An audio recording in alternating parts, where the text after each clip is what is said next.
ಪರೋಪಕಾರಾರ್ಥಂ ಇದಂ ಶರೀರಂ ಎನ್ನುವ ಹಾಗೆ ತಿಳಿದು ಪರರಿಗಾಗಿ ಬದುಕುವನ್ನು ಸಾಗಿಸುವವರವರು. ಜಪಮಣಿಯನ್ನು ಹಿಡಿದುಕೊಂಡಿರಬೇಕಾದಂತಹ ಇವರಿಗೆ ಹೂವಿನ ಮಾಲೆ ಹಿಡಿದುಕೊಂಡು ಮದುವೆಯಾಗುವಂತಹ ಆಸೆ. ಮದುವೆಗೆ ಬಂದ ಚಂದ ನೋಡಬಾರದು. ಒಬ್ಬನದು ಮುಖ ಕರಡಿಯ ಮುಖ, ಮತ್ತೊಬ್ಬನದು ಮಂಗನ ಮುಖ. ಇವರನ್ನು ಮದುವೆಯಾದರೆ ನಾನು ಸಂತೋಷದ ಜೀವನ ಸಾಗಿಸುವುದಕ್ಕೆ ಸಾಧ್ಯವೇ ಇಲ್ಲ. ಹಾಗಾದರೆ ನಾ ಭರಿಸುವಂತಹ ವ್ಯಕ್ತಿಯೋ ಶಕ್ತಿಯೋ ಈ ಸಭೆಯಲ್ಲಿ ಇದ್ದಾರೆ ತಾನೆ. ಹಾಗಾಗಿ ಈ ಮಾಲೆಯನ್ನು ಅವರಿಗೇ ಹಾಕುತ್ತೇನೆ.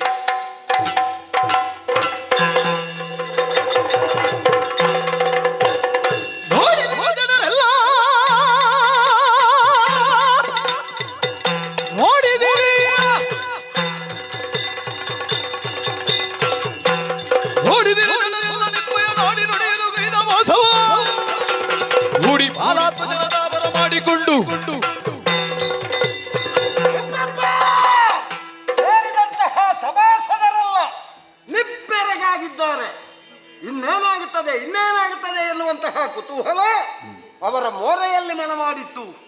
ಹಾಗಾದ್ರೆ ಈ ಶ್ರೀಮತಿ ನನ್ನ ಕುತ್ತಿಗೆಗೆ ಮಾಲೆಯನ್ನು ಹಾಕ್ತಾಳೆ ಎನ್ನುವ ಹಾಗೆ ನಾವು ಭಾವಿಸಿದ್ರೆ ಹೋಗಿ ಮಾಧವನ ಕೊರಳಿಗೆ ಮಾಲೆಯನ್ನು ಹಾಕಿದಳೆ.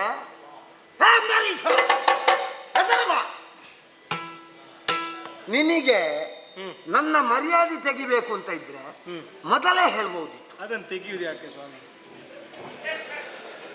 ಸ್ವಾಮಿ, ನಿಮಗೆ ಮಗಳನ್ನು ಕೊಡುವುದಕ್ಕಾಗುವುದಿಲ್ಲ, ನಾನದು ಮಾಧವನಿಗೆ ಅಂತ ನಿಶ್ಚಯ ಮಾಡಿದ್ದೇನೆ ಅಂತ ಮೊದಲೇ ಹೇಳಬೇಕಿತ್ತು.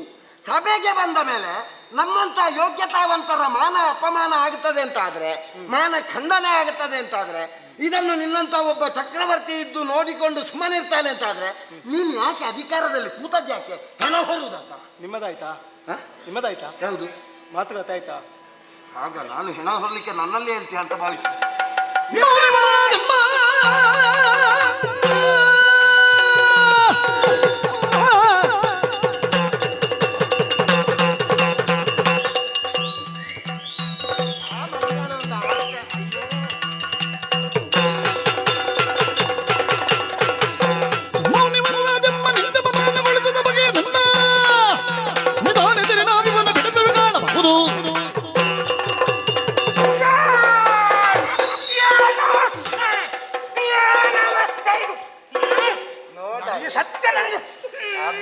ಪಾತ್ರದಲ್ಲಿ ಪರಕಾಯ ಪ್ರವೇಶ. ನಾರದರೆ ಬಾಯಿ ಮುಚ್ಚಿ ಸುಮ್ಮನಿರಿ. ಪಾತ್ರದಲ್ಲಿ ಪರಕಾಯ ಪ್ರವೇಶ. ಪಾತ್ರಕ್ಕಿಂತ ದೊಡ್ಡದಾಯಿತು ನಿಮ್ಮ ಕಾಯ, ಅದು ಗೊತ್ತುಂಟ ಮೊದಲು. ನಾರದರು ಅಂತ ಹೇಳಿದ್ರೆ ಏನು? ಇದು ಒಳ್ಳೆ ಹೆಬ್ಬಾವು ಕಂಡಾಗಿತ್ತು. ನನ್ನನ್ನು ಅಪಮಾನ ಮಾಡಿದೆ. ಅವ ಸಾಯಿಲ್ಲ, ಹೋದಲ್ಲೆಲ್ಲ ಅಪಮಾನ ಮಾಡಿದೆ. ಅದು ಹೊಸತ್ತಲ್ಲ ಅವನಿಗೆ, ನನಗಿದು ಹೊಸತ್ತು. ಪ್ರಸಂಗವೂ ಹೊಸತ್ತು, ಅಪಮಾನವೂ ಹೊಸತ್ತು. ಮಂಗಣ್ಣಿನ ಸ್ವಾಮಿ ಹೇಳ್ತಿದ್ದಾರೆ. ಈಗ ನನಗೆ ಅಪಮಾನ ಮಾಡಿದ್ದೆ ಅಲ್ಲ. ಈಗ ನಿಮಗೆ ಮಗಳನ್ನು ಕೊಡ್ಲಿಕ್ಕೆ ಇಷ್ಟ ಇಲ್ಲ ಅಂತಾದ್ರೆ ಮೊದಲೇ ಹೇಳುದಪ್ಪ, ಇಲ್ಲ ಕೊಡ್ಲಿಕ್ಕೆ ಆಗುದಿಲ್ಲ, ನಾನು ಈ ರೀತಿ ಬೇರೆಯವರಿಗೆ ನಿಶ್ಚಯ ಮಾಡಿದ್ದೇನೆ ಅಂತ ಹೇಳಿದ್ರೆ ಈಗ ನಾನು ಆಸೆ ಆಗಿ ಇಲ್ಲಿ ತನಕ ಬರ್ಲಿಕ್ಕೆ ಉಂಟ. ಇಬ್ಬರಿಗೂ ಸಮಾಧಾನ ಆಗುವ ಹಾಗೆ ಒಂದು ವ್ಯವಹಾರ ಮಾಡ್ತೇನೆ. ಏನು ವ್ಯವಹಾರ ಮಾಡುದು? ಇಬ್ಬರಿಗೆ ಬೇರೆ ಉಂಟ, ಬೇರೆ ಹೆಣ್ಣಿದ್ರೆ ನನಗೆ ಬೇಡ. ಕನ್ನಡಿ ಅವನಿಗೆ ತೋರಿತ ಸ್ವಾಮಿ. ಅವ ಸ್ವಸ್ವರೂಪ ಜ್ಞಾನ ಇಲ್ಲದೆ ಬಂದದ್ದು ನಾರದ. ನಾ ಸರಿ ಇದ್ದೇನೆ. ಅಂಬರೀಷ, ಕನ್ನಡಿಯ ಒಳಗೆ ಕರಡಿ ಉಂಟು. ಕರಡಿ ಕನ್ನಡಿಯ ಒಳಗಿರುವುದಲ್ಲ, ನಮ್ಮ ಎದುರಿಗಿರುವುದೇ ಕರಡಿ.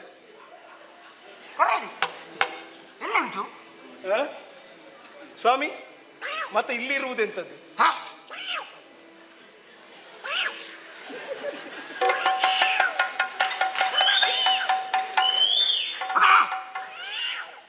ಆಯ್ತಾ ನೋಡಿ, ಆಯ್ತಾ? ಚಂದ ಕಾಣ್ತದ. ಆದ್ರೆ ನಿಮ್ಮ ಉಭಯರಿಗೆ ಪರಿಚಯ ನನಗುಂಟು. ಆದ್ರೆ ಮದುವೆಯಾದ ಇವರಾರು ಅಂತ ನನಗೆ ತಿಳಿದಿಲ್ಲ. ಕೈ ಮುಗಿದು ಮಾಧವ, ಕಡೆಗೂ ನಮ್ಮನ್ನು ಕಾಯಿಸಿದ್ದೆ ಬಂತಲ್ಲ. ಪ್ರಸಂಗ ಮುಗಿಲಿಕ್ಕೆ ಆಗುವಾಗ ಬಂದು ಮದುವೆ ನಿನಗೆ ಬಿಡ್ತಾನಂತ ಭಾವಿಸಿದ್ಯಾ? ಇಲ್ಲಿ ಶಾಪ ಅರೆ ಮಧ್ಯೆಯೂ ನೀಗೆ ಮರುಗೆ ನಾವು ಧರಿಸಿರ್ತ ಕರೆಸಿದರೆ ಮರಳಿ ಹರಿಣಾಕ ಮುಖಿ ದೊರೆಯಲೆಂದು ಮುನಿಗಳು ಶಪಿಸಲೆಂದನ ನನ್ನ ಮುಖಿಯು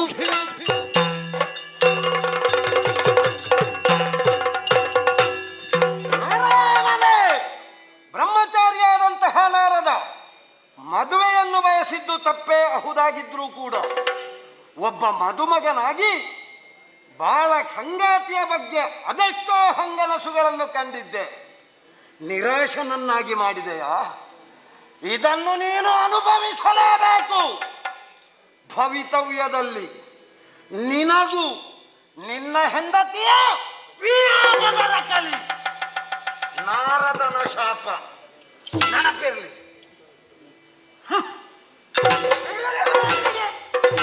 ನನಗೂ ಮಾಡಿದ್ದೀರಿ ಅಪಮಾನ. ಇಲ್ಲದೆ ಹೋದ್ರೆ ಒಂದು ಮದುವೆ ಶಾಪ ಕೊಡಲಿಕ್ಕೆ ದಂಡ ಬೇಕು. ದಂಡ ಇಲ್ಲದಿದ್ರೆ ಶಾಪ ಫಲಿಸುವುದಿಲ್ಲ, ಸುಲಭದಲ್ಲಿ ಬಿಡುವುದಿಲ್ಲ. ನಾವು ಇದನ್ನು ಇಷ್ಟು ದೂರ ಕರೆಸಿ ಮದುವೆ ಮಂಟಪದಲ್ಲಿ ಕುಳ್ಳಿರಿಸಿ ನಿನಗೆ ಬೇಕಾದಾಗೆ ಪ್ರಸಂಗವನ್ನ ತಿದ್ದಿ ತೀಡಿ ಕೊನೆಗೆ ಆಗುವಾಗ ನಮ್ಮನ್ನು ದುಡಿಸಿ ನೀನು ಎಲ್ಲ ಹೊಡ್ಕೊಂಡು ಹೋಗುದ ಮರ. ಒಳ್ಳೆ ಉಪಾಯ ನಿನ್ನದು. ಇದೇ ರೀತಿ ಮಾಡ್ತಾ ಇರು. ಅವನದ್ದು ಶಾಪ ಏನು, ನಾರದನದ್ದು ಶಾಪ ಏನು ಮರ್ತೈತಂಗೆ. ಸತಿವಿಯೋಗ ಆಗುವ ಸಂದರ್ಭ ನನಗೆ ಈ ರೀತಿ ಮುಖ ನನ್ನದು ಮುಂದಾಗುವ. ಹೌದು, ಅವನದ್ದು ಕರದಿ. ಒಂದೊಂದ್ಸಲ ಮುಖವೇ ಗೊತ್ತಾಗುವುದಿಲ್ಲ. ನಮ್ಮ ಇಬ್ಬರ ಕರದಿ ಮಂಗನ ಸಹವಾಸವೇ ನಿನಗೆ ಸಿಗುವಾಗೆ ಆಗಲಿ. ನಮಗೆ ಉಪಕಾರ ಮಾಡಲಿಲ್ಲಲ್ಲ, ಈ ಮಂಗ ಕರಡಿಗಳ ಸಹಕಾರದಿಂದಲೇ ನಿನ್ನ ಹೆಣ್ಣನ್ನು ನೀನು ಹುಡುಕುವಂತಹ ಪರಿಸ್ಥಿತಿ ಬರಲಿ. ಪರಮಾದರದುಳು ಧರಿಸಿದೆ ನಿಮ್ಮೆ ವರವಚನವ ನಾನು ಕರೆಯಳು ಧರ್ಮಸ್ಥಾಪಗರಿಬಾಗವಲ್ಲದೆ ಶಾಪವೇ. ಪರಮಾದರದುಳು ಧರಿಸಿದೆ ನಿಮ್ಮೆ ವರವಚನವ ನಾನು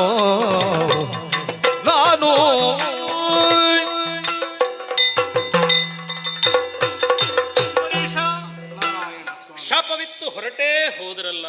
ಹೌದು, ಭೃಗುಶಾಪಧರನಾದಂತಹ ನನಗೆ ಇವರ ಶಾಪವನ್ನು ಧರಿಸಿಕೊಳ್ಳುವುದು ಅಸಾಧ್ಯವೇ? ಶಿರದೊಳ ಅಂತೆ.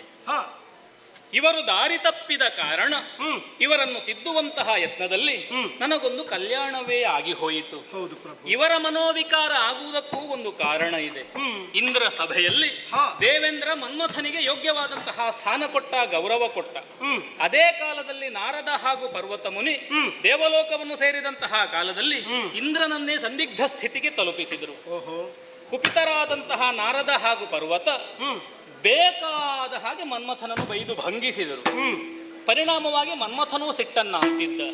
ಅವರು ತೆರಳಿದ ಬಳಿಕ ಅವರಿಗೆ ಒಂದು ಸರಿಯಾದ ಶಾಸ್ತಿಯಾಗಬೇಕು ಎನ್ನುವ ಹಾಗೆ ತೀರ್ಮಾನ ಮಾಡಿ, ಮನ್ಮಥನ ಶರಹತಿ ಅಲ್ವ ಗೊತ್ತುಂಟಲ್ಲ ಅಂಬರೀಷ ನಿನಗೆ, ಹಾಗಾಗಿ ಅವರ ಮನ ಪರಿವರ್ತನೆಯಾಯಿತು, ಶ್ರೀಮತಿಯನ್ನು ಬಯಸುವ ಹಾಗಾಯಿತು. ಇವರು ಕೊಟ್ಟಿರುವಂತಹ ಯಾವ ಶಾಪವಾಕ್ಯಗಳುಂಟು ಅದನ್ನು ನಾನು ಧರಿಸಿದ್ದೇನೆ. ಅದಕ್ಕೆ ಪೂರಕವಾಗಿಯೇ ನನ್ನದೇ ವಿಭೂತಿ ಲೀಲೆ ಎನಿಸಿದಂತಹ ರಂಗಭೂಮಿಯಲ್ಲಿ ನಾ ಕಾಣಿಸಿಕೊಳ್ಳಲೇಬೇಕು. ಸತಿವಿಯೋಗ, ಮಂಗ ಹಾಗೂ ಕರಡಿಯರ ಸಂಸರ್ಗದಿಂದ ನಾನು ನನ್ನ ಹೆಂಡತಿಯನ್ನು ಮತ್ತೆ ಪತಿಕರಿಸುವುದಕ್ಕೆ ಯೋಗ್ಯವಾದಂತಹ ಸ್ಥಾನಮಾನಗಳು ಬರಲಿ ಎನ್ನುವ ಹಾಗೆ ಅವರ ಶಾಪವಾಕ್ಯವನ್ನು ನಾ ಸ್ವೀಕರಿಸಿಕೊಳ್ಳಲೇಬೇಕು. ಮುಂದೊಂದು ದಿನ ಮರ್ಯಾದ ಪುರುಷೋತ್ತಮನಾಗಿ ರಾಮಾಭಿಧಾನದಿಂದ ಕಾಣಿಸಿಕೊಂಡಂತಹ ಕಾಲದಲ್ಲಿ ಇವರ ಶಾಪವಾಕ್ಯದಂತೆ ನಾನು ಮಂಗ ಹಾಗೂ ಕರಡಿಯರ ಸಂಸರ್ಗದಿಂದ ಧರೆಯಲ್ಲಿ ಧರ್ಮವನ್ನು ಉದ್ಧರಿಸುವುದಕ್ಕೆ ಬೇಕಾಗಿ ಕಟಿಬದ್ಧನಾಗಿ ನಿಲ್ಲುತ್ತೇನೆ. ಶ್ರೀಮತಿಯ ಅಂತರಂಗ ಏನುಂಟು ಅದಕ್ಕೆ ಪೂರಕವಾಗಿ ಅವಳನ್ನು ವಿವಾಹ ಆಗುವಂತಹ ಭಾಗ್ಯವೊಂದು ಒದಗಿ ಬಂದಿದೆ. ಜಗತ್ತಿಗೆ ಕಲ್ಯಾಣವಾಗಲಿ.